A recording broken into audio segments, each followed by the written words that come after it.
What's up guys, Tihus here with a Dinomist Karakuri deck profile, and if you haven't heard of the Dinomist, they're coming out in BOSH. They've sort of been overshadowed a bit by PePe, and they're basically a pendulum beatdown archetype that are all machines. Their pendulum effects are split into two categories. The scale 3s all have the effect of, if another Dinomist card you control would be destroyed by our opponent's card effect, you can destroy this card instead. All the scale 6s have the effect of, before resolving a card effect that targets a Dinomist card you control, you can negate that effect and then destroy this card. So both of them destroy themselves to protect your other Dinomist cards. So they have a nice protection effect. But when you mix them with Karakuris, you get insane fields like these, because the advantage that they generate is just incredible. And you can spam the field with synchros. Oh, and the best thing about them is they're clockwork shoguns riding on robot dinosaurs, which is cool no matter how you slice it. So yeah, on with the deck profile. First up, we got 3 Dinomist Brachion. It is a level 5 with 2000 attack. It's a scale 6. Its effect is, while you don't control a Dinomist Brachion and your opponent controls the monster with the highest attack, you can special summon this card from your hand. So it's a way of special summoning without relying on pendulums, which is nice because it means that you can still special summon the same number of cards without having to rely on a pendulum summon for a massive number and get noticed, which, is always a risk when you do a big pendulum summon. So it's like the in-archetype Cyber Dragon. So on 3 of that, we got Dinomist Ceratops, a scale 3, level 5, 2100 attack. Its monster effect is, while the only monsters you control are Dinomists, you can special summon this card from your hand. So Brachion plus Ceratops equals a rank 5, so Nova into infinity.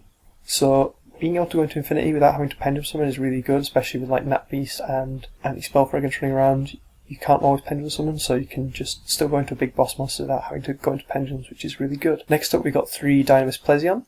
It is a level 4 scale 6 with 1700 attack, and its effect is, all monsters your opponent controls lose 100 attack and defense for every Dinomist card you control. So with a full pendulum scale, this card and Dinomist charge, they lose 400 attack and defense, which doesn't sound like a lot, but it soon adds up, and if you swarm the field with pendulum summon, then they're going to lose a lot of attack.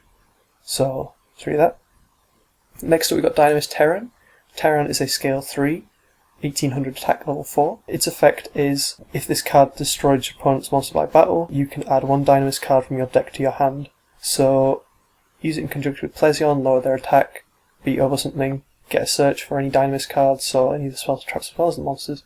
So, it's the archetype searching monster. Pretty good, solid stats, so 3 of that. Next up is the main deck boss monster, Dinomist Rex, a scale 6, level 5, 2400 attack. Its effect is, after damage calculation, you contribute 1 Dinomist monster to activate one of these effects. Either you can make a second attack on an opponent's monster, and if it's a defense position monster you inflict piercing, or you can shuffle 1 card from their hand or at random or from their field into the deck, and then this card gets 100 attack. So it's non-targeting removal, it can also hit the hand. So if you get a few Rex hits on their hand, it quickly depletes. And obviously it can get rid of big threats on the board by shuffling them into the deck without targeting or destruction. So it's the best type of removal. So that's why we run 3 of that. Then we have 3 Dinomist Stegosaura, a scale 3 level 4 with 1600 attack. Its effect is, when another pendulum monster you control battles an opponent's monster, after damage calculation you can destroy both monsters. So it gives all of your other pendulums a DD Warrior Lady type effect. So, pretty good for field control. That's all the Dinomists. On to the Karakuri bit of the deck. So we run triple Saizan, which is a level 4 machine tuner with 600 attack. Normally decks that run Karakuris do not run 3 Saizan, because normally it's a dead draw. However, in this circumstance, we run 3 because it is a pendulum summonable tuner. So, it gives you access with level 4s to Beredo and Ignista. So, it's pretty good.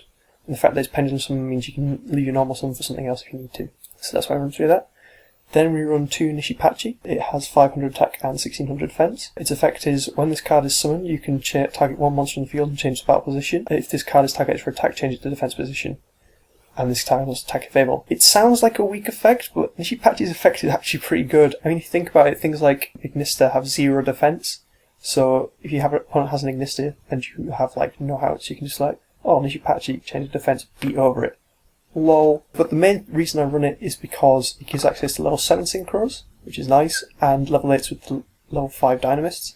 But also, if you summon it off Barredo, you get +1 for the draw effect of Barredo, because in Shipachi you can change its own battle position, which is nice. Next up, 3 Speedroid Menko. It is a level 4 machine with 2000 defense and 100 attack. Its effect is, when your opponent declares a direct attack, you can special summon this card from your hand, and if you do, change all monsters your opponent controls to defensive position. So it's an anti-OTK card, which is searchable by Gigan, and it's a level 4 machine, so I can use it to make Gigan, or Beret, or Barredo. So that's why I run 3, because it is an OTK format with Cosmos and PePe running around. So 3 is essential. I mean, I'm in a tournament at the moment, and Menko really saved me against PePe, because I could just like switch everything to defense, stop myself getting OTK'd, and then make a comeback play next turn. Next up, 3 Dinomist Charge. Charge is a stupidly good card. It is a continuous spell card. Its effect is, when this card is activated, you can add 1 Dinomist monster from your deck to your hand, and the first time every turn that a Dinomist would go to your extra deck, you can add it to your hand instead. So that's really one of the main cards that sort of made me think about Dinomist Karakuri, because if you would use a Dinomist as a synchro material, you can add it to your hand instead. If you use a protective effect of a Dinomist, it goes to your hand instead, and it just makes sure that even if you go for a big play and a big synchro play, you could potentially have scales if your scales get destroyed during your opponent's next turn if they survive. So it's just a nice card, because Karakuri is a sort of very big hit and then no recoil afterwards, but Pendulum, the fact that Dinomists are pendulums plus this card means that they can have grind game if they need it. Then we have Raigeki for field clearance, triple Wavering Eyes, because this is a pendulum deck and Wavering Eyes does win games. Especially with PePe, you can just pop 4 and you win, basically. There's no coming back from that. 2 MST, I don't use Twin Twister because I don't really want to discard much in the deck, so I just use MSTs for spot clearance of back row, and normally I side it out anyway. Next up we got 2 Dinomist Rush. It's basically like a Sanctum for Dinomists. So it's a trap card, and you can special summon 1 Dinomist monster from your deck. It's unaffected by other card effects, and during the end phase destroy it. So you can grab a Rex from your deck if you have another Dinomist, shuffle something in, you can attack with it, tribute your other Dinomist, shuffle something into their deck, whatever. It's just a really good card. Only run it at 2 because it's kind of slow. Compulse, Solemn, and Bottomless for stick with traps. Onto the extra, Triple Barredo. It is a level 8 synchro that requires a machine non-tuner and 1 tuner.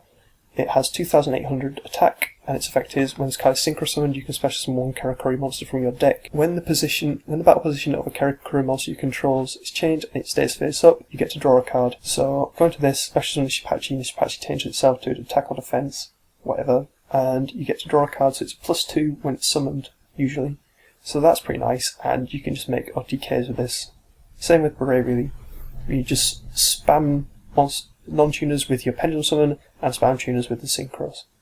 It's pretty good. 2 Beret, level 7 Synchro, 2600 attack.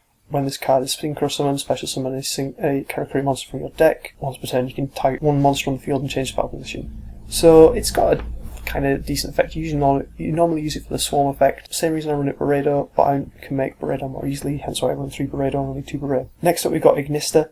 Ignista is fantastic. Like, if you've ever seen it, especially against a pendulum deck, you can destroy one of their pendulums and you can spin one of their cards back without targeting or destroying it. And if you run Draco Slayers in your deck, you can take them in.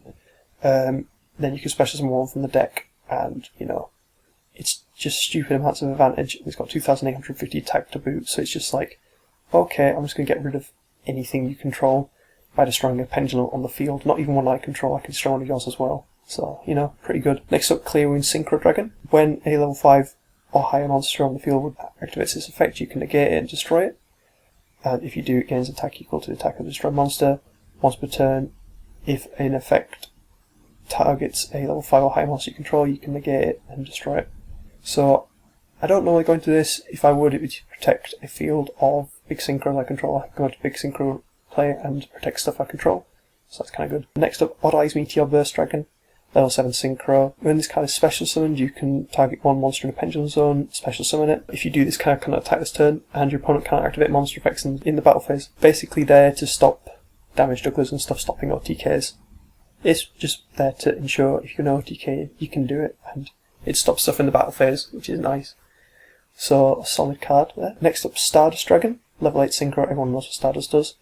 It fell out of favour a long time because it really wasn't worth summoning, but nowadays with PePe running things like Draco Luster and Wavering Eyes and even Ignista, it can stop all of those things, and it just slows the deck down quite substantially.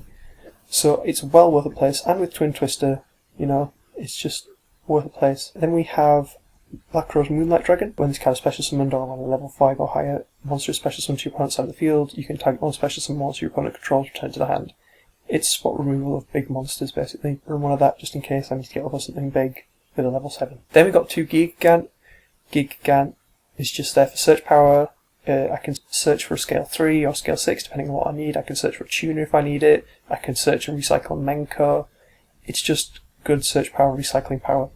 So run 2 of them. Then Felgrand, it's a rank 8, so I can get 2 Barados on the field at the same time, and go into this main phase 2 to protect my monsters or disrupt my opponent, because its effect is once per turn you can target one monster on the field. Its effects are negated, but it's unaffected by other card effects, so I can either negate something my opponent controls or I can protect my own monsters. So that's run 1. Then we got Nova and Infinity. Nova is there to make Infinity, and Infinity, I'm sure you all know, is basically a negate everything once per turn, and you can attach attack position monsters to it as material.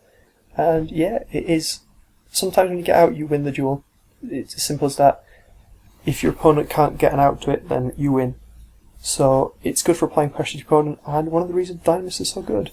So yeah, let me know what you think of the deck down below, and if you like this video, please like, favourite, comment, subscribe, and I'll see you later.